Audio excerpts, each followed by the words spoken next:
నియంత పాలనకు నిలువెత్తు నిదర్శనం చంద్రబాబు ప్రభుత్వమని మండిపడ్డారు.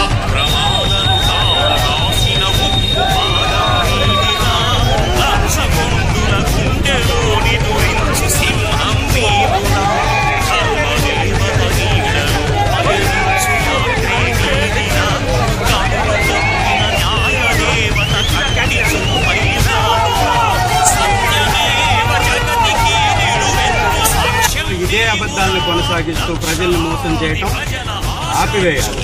చంద్రబాబు గారు ఇచ్చిన మాట మీద నిలబడాలి. మాట తప్పి ప్రజల్ని మోసం చేసే విధానాన్ని వదులుకోవాలి. ఈ చిట్ట చివరి అవకాశాన్ని చంద్రబాబు నాయుడు ప్రజలకి మంచి చేయడానికి వాడాలి తప్ప ఇలా మోసం చేయడానికి, తన కొడుక్కి దోచిపెట్టడానికి ఉపయోగించడానికి వీలే లేదు. చంద్రబాబు గారి ప్రజా వ్యతిరేక విధానాలు నశించాలి. Thank you.